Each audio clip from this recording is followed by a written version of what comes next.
예. 자, 여론조사 말씀하셨으니까 국민의힘과 민주당 여론조사 얘기를 좀 해볼게요. 뭐 원래 대선에 패배한 정당은 뭐 지지율이 떨어지는 건 일반적인 현상이에요. 그런데 예.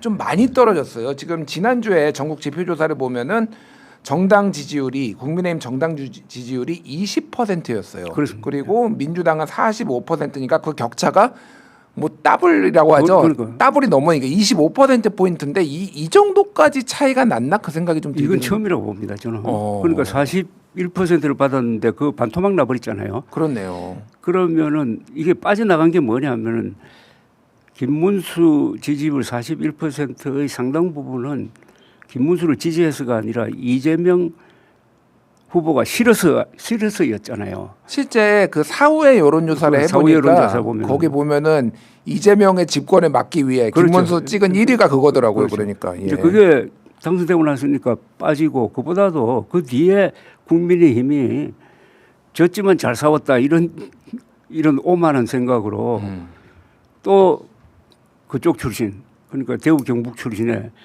윤석열 편에 섰던 예. 한때 편에 섰던 사람을 원내대표로 세우고 비상대책위원회도 뭐 그런 식으로 구성을 하고 하니까 결국은 남은 게 나 20%가 결국은 윤석열 지지 세력인 것 같아요. 예.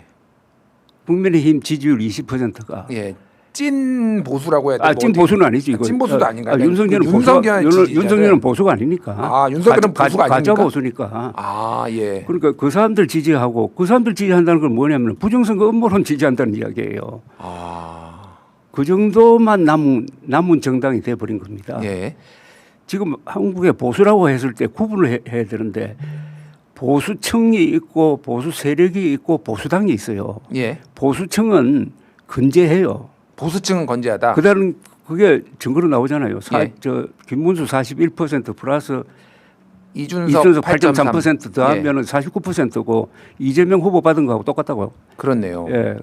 그다음에 보수 세력이 문제입니다. 보수 세력은 조직되고 이 말빨이 센 사람들, 즉 언론, 예. 지식인 또는 보수 행동가들 이 보수 세력이에요. 이 보수 세력이 이번에 치명타를 받은 거거든요. 예. 왜냐 계엄에 찬성하고 부정성 음모론에 편승한 사람이 많잖아요. 보수 세력이 약화되고 연동돼 가지고 보수당인 국민의힘이 지금 저 모양이라고. 예. 그러나 보수층은 살아 있어요.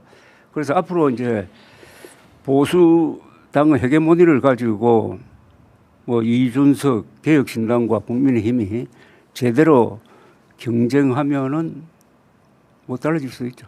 그렇군요. 하나만 더 여쭤볼게요. 어제 이제 송원석 비대위가 출범을 했고 송원석 비대위원장 당대표 권한 뭐 비대위원장 겸 원내대표가 오직 국민만 바라보며 기초부터 다시 세우겠다. 당 해체 각오를 하겠다. 과거 실패를 반복하지 않겠다라고 얘기를 했거든요. 이번 송원석 비대위에 대해서는 좀 어떻게 평가를 기대가 좀 있으신지요? 기대 별로 없어요. 그런데 안철수 혁신위원장은 잘 정한 것 같아. 안철수 혁신위원장은 기대가 있으십니까? 예, 무슨 말에 대한 기대가 있습니다. 제가. 예, 종양을 도려내겠다. 그러고 들고. 백서 만들겠다는 거. 백서 만들겠다. 예, 백서 만들어 가지고 전당대회 보고하고 예. 거기서 어떤 방향을 정하는 게 맞아요. 이 전당대회는 원래 과거 전당대회 그 이후에 있었던 정책이나 이런 걸 리뷰를 하거든요. 예. 그래서 당연히 노선을 정하는 게 전당대회의 진짜 목적인데 우리나라 전당대회는 당대표 뽑는 걸로 막 그러는데 문제는 저는 이 지금 국민의힘이 뭘 하겠다는 거는 들어줄 사람이 없어요. 행동으로 보여주는데 예. 행동은 인사로 나와야 됩니다. 예. 그러니까 인사로 그러니까 앞으로 저 기준으로 이야기하면 지난 1월 6일 윤석열 대통령 지키겠다고 그 관저 앞에 갔던 사람 있잖아요. 예, 44명. 예. 44명은 앞으로 공천 배제하겠다든지 이 정도 이야기가 안 나오면은. 아니 근데 송원석 비대위원장도 그 앞에 갔는데 포함되어 있죠. 그러니까 예? 이 말은 안철수 혁신위원장이 해야 될 이야기인데 그 정도 이야기를 안 하면은 국민의 마음이 전혀 움직이지 않을 것 같아요.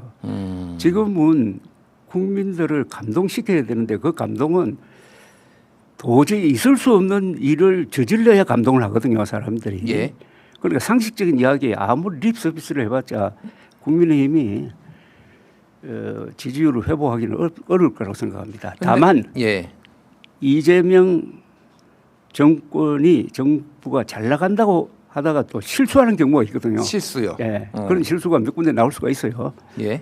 거기에 대한 반작용을 기다릴지 모르지. 국민의힘은. 그렇군요. 이제 뭐 예전에 문재인 정부 때도 이제 뭐 여러 가지 일이 있었지만 특히 LH 사태가 터지고 나서 그렇죠. 굉장히 휘청하고 부동산 문제하고 그다음에 특검 수사나 이럴 때 좀 무리를 하는 경우가 있거든요. 예. 그때 동정론이 날 수 있다고 봅니다. 그렇군요. 특검 수사 말씀하셨으니까 좀 짧게 여쭤볼게요. 지금 특검 수사는 좀 어떻게 평가를 하십니까?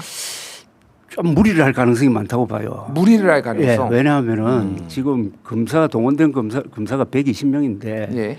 이게 성과를 올리려면은 그게 구속자 수로 나온다고요. 구속을 많이 시켜야 특검이 뭘 하고 여기에 하다가 너무 사소한 걸 비틀어 가지고 한다든지 이 무인기 평양 상공 침투 사건 있잖아요. 예. 이거는 아주 조심해서 다뤄야 될 거거든요. 조심해서 다뤄야 된다. 아니, 군사 기밀에 속하고 또 가만히 있는 북한에 무인기를 보낸 게 아니잖아요. 북한이 무인기를 먼저 보냈잖아요. 그리고 오물풍선을 보내가지고 뭐 김포공항에서 이착륙이 금지된 이런 것도 있는데 예.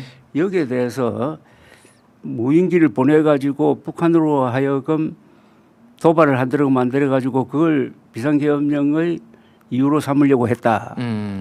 거기까지 북한에 발각되니까 박수 치면서 좋아했다 뭐 이런 보도도 나오더라고요. 거기까지 나가면요. 예. 거기까지 나가면은 이 안보 이념 문제를 건드리게 돼요.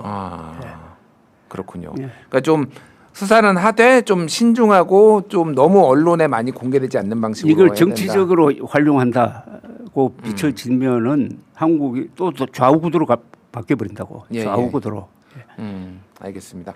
요거 하나 여쭤볼게요. 지금 이재명 대통령이 특별감찰관을 임명을 하겠다고 지금 밝혔거든요. 이게 그러니까 2014년에 처음 도입이 돼서 2016년에 이석수 특별감찰관이 사퇴한 이후에 문재인 정부 때도 없었고, 그렇죠. 이거 윤석열 정부 때도 없었단 말이에요. 그래서 오히려 특별감찰관을 도입하는 게 낫다라고 본다. 그러니까 예방주사 같은 얘기를 이재명 대통령이 했는데 이건 어떻게 보십니까? 저는 실천되기를 바랍니다. 지금 말만 했는데 이것도 임명돼 봐야 알겠어요. 예. 그래서 이걸 임명을 하면은 우선 이재명 대통령과 그 가족이 더 긴장할 것 아닙니까? 예. 더 긴장.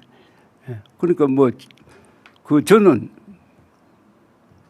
취임 전의 문제는 그건 다른 법원에서 다룬 문제고 앞으로 퇴임할 때까지 자신을 말하자면 점검하고 긴장된 생활을 할 수 있도록 하거든요. 예. 그게 굉장히 나는 지나놓고 보면은 그때 임명을 잘했다라고 생각할지 모릅니다.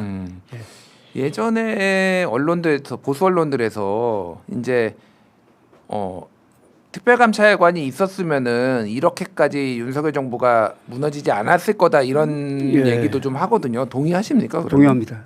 그래요? 예.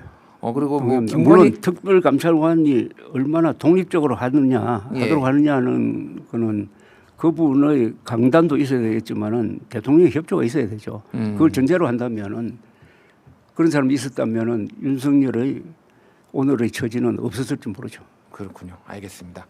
자, 시간이 거의 다 되고 있는데 이재명 정부가 성공을 하기 위해서는 앞으로 어떻게 하면 좋을지 하나 하고 국민의힘이 다시 도약을 하려면 어떻게 하면 좋을지 하나씩 좀 말씀해 주시죠.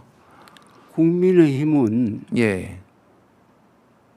지금 윤석열의 그늘에서 헤어나지를 못하고 있는데 그 원인이 대구 경북 때문입니다. 대구 경북 때문인가요? 대구 경북 사람들 때문입니다. 모든 여론조사에서 대구 경북은 지금 고립되고 있어요. 예. 그러니까 저도 경북 출신인데. 경북 출신이시죠. 예.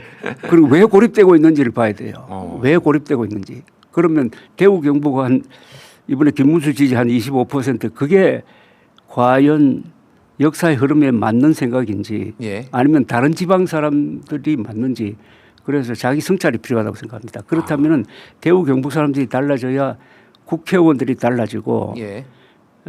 이 당이 달라진다고 봅니다. 너무 차이가 나요. 예.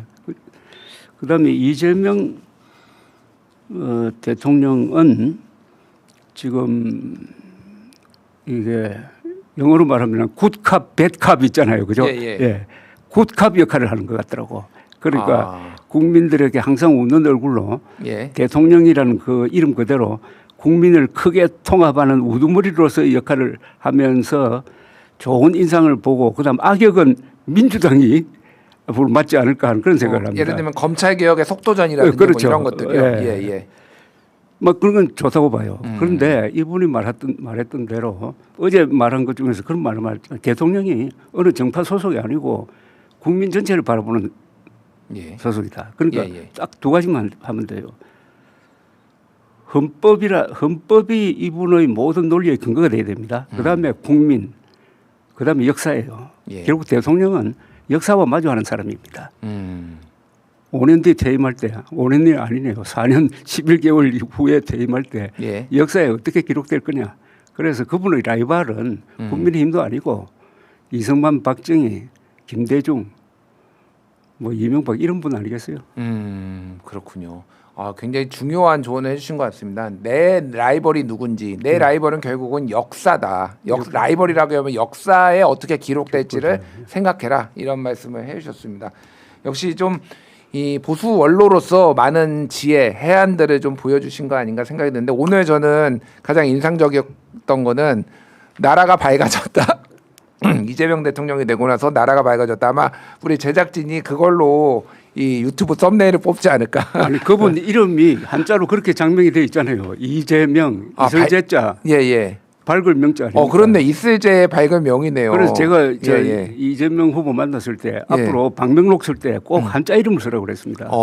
그런데 그 밝을 명자가 좋은 뜻입니다. 그렇네요. 그냥 뭐 햇볕이 아니고 그 날일자, 태양의 빛과 월광, 달빛이거든요. 그러니까요. 그러니까 명암이 다 포함된 아주 깊은 뜻이 가지고 있습니다. 알겠습니다. 이재명 정부가 끝까지 밝게 국민들을 웃게 해줬으면 좋겠습니다. 오늘 조갑재 대표 모시고 인터뷰 나눴습니다. 대표님 감사합니다. 고맙습니다.